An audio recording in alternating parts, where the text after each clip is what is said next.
ভারতের নয়ডাতে সম্ভবত আদৌ আর কখনো আন্তর্জাতিক ম্যাচ অনুষ্ঠিত হবে না।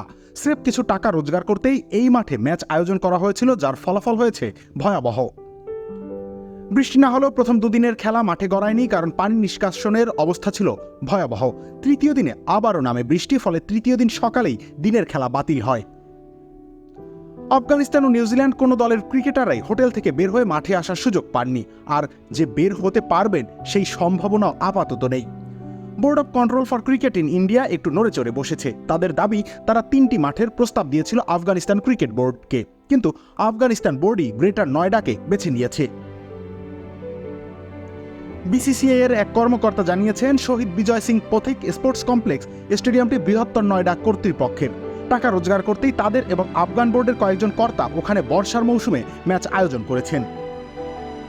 এমনকি তিনি এও দাবি করেন, উত্তরপ্রদেশ ক্রিকেট সংস্থা অনেকবার ফোন করে বৈঠকের জন্য ডেকেছিল, যা দরকার দেওয়ার প্রতিশ্রুতি দেয়া হয়েছিল।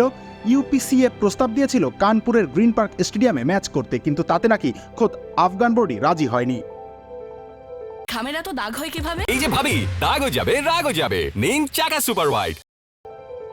আফগান বোর্ডের দাবি, যাতায়াত সুবিধার জন্যই নয়ডাকে বেছে নেওয়া হয়েছে।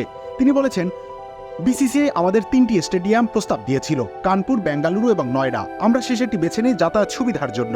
দিল্লি বিমানবন্দর থেকে মাত্র 2 ঘন্টায় এখানে পৌঁছানো যায়। এই মাঠ বরাবরই আফগানিস্তানের ঘরের মাঠ ছিল। 2016 সাল থেকে এখানে খেলছি।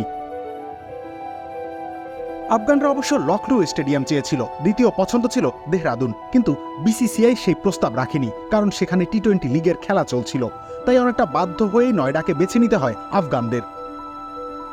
সংশ্লিষ্টরা দাবি করছেন, নয়ডা সম্ভবত শেষ ম্যাচ আয়োজন করে ফেলল। এখন এই ব্যাপারে আইসিসি কি বলে সেটাই জানার অপেক্ষায় আছে ক্রিকেট বিশ্ব।